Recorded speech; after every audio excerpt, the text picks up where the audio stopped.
Good morning mga ka-DI. Good morning mga ka-Rails. For today's video guys, nandito ako ngayon sa workplace ko. Repair na naman ako ng electric fan guys, galing sa unit. Pinapaayos to dahil hindi gumagana.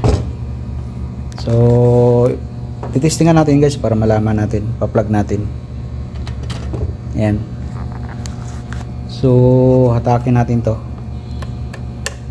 Ayan.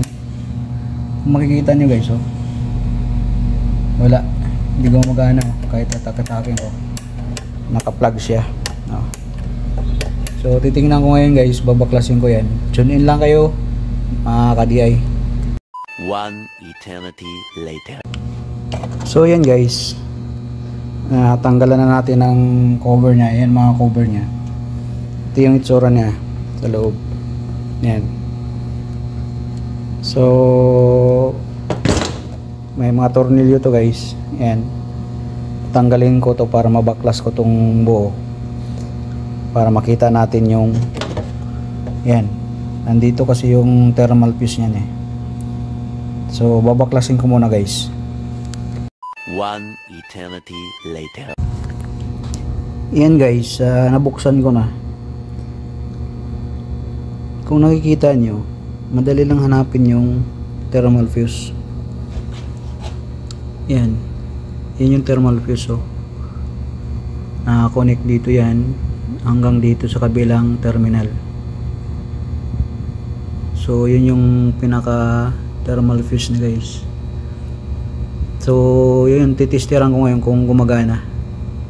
Pag hindi, papalitan natin guys. One eternity later. So yun guys, papakita ko lang sa inyo. Titestiran natin guys. Nandito yung dulo, yan. Yan yung dulo niya. Yan.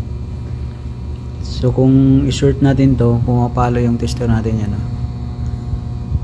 So ilagay natin yung dulo dito. Tapos dikit natin dito. So yun guys, hindi gumagana. So ibig sabihin putol yung thermal fuse. So papalitan natin guys. Papalitan natin to. One eternity later. Yan mga ka-DI, nakuha ko na yung thermal fuse. Pinutol ko dito sa magkabilaan na to. So nandito siya ngayon. So titestiran natin guys.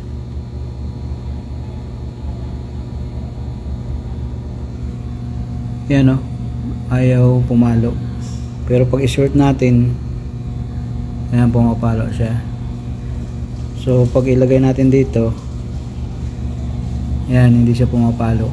So ibig sabihin sira yan guys. Ganun lang mag troubleshoot ng electric fan.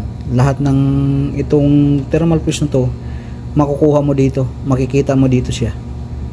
Yan. So antabayanan niyo guys, ito yung pamalit ko. Yan, thermal fuse din yan. Parehas lang na amperahe yan. One eternity later. Yan guys, nailagay na natin yung thermal fuse. Hininang natin yan, kabilaan. So naikabit na natin, napalitan na natin. Malapad lang to na thermal fuse guys. Ikukumpara dito, bilog to eh. Yan. So ikabit na natin. So lagyan ko na lang ng mga insulator to. Ilagay ko dito. Lagyan ko din dyan sa kabila. Yan. Yan. Para hindi mag-short guys. One eternity later. Yan guys. Nailagay ko na mga ka-DI, mga ka-Rails, yan So nalagyan na natin ng thermal fuse. Yan. So ngayon,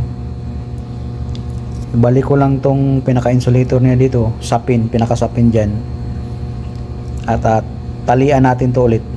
At i-assemble natin guys. So antabayan na lang nyo guys. One eternity later.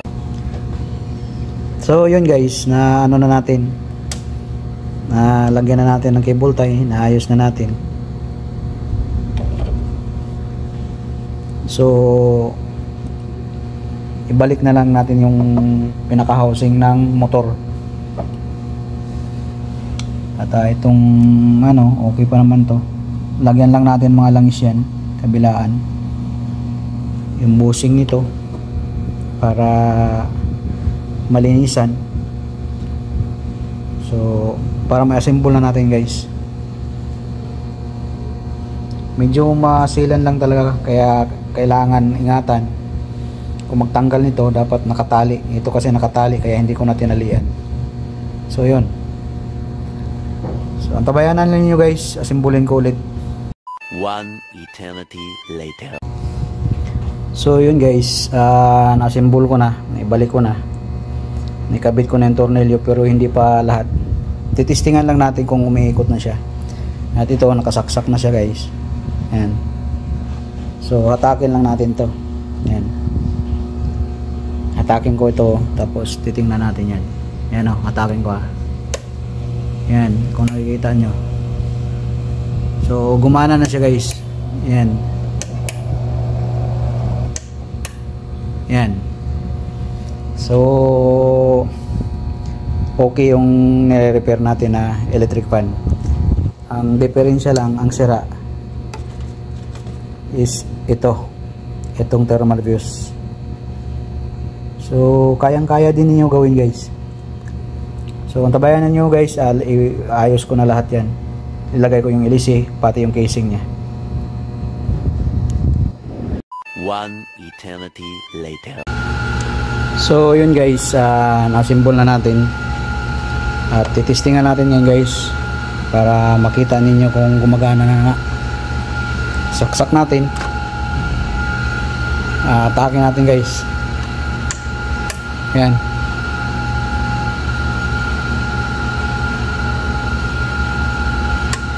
Door 2, door 3.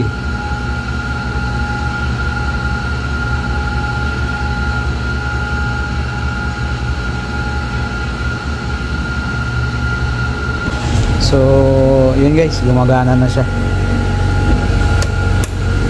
Andarin natin ulit.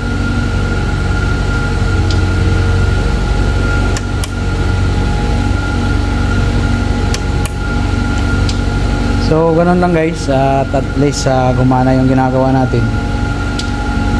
So hanggang dito lang yung video ko guys.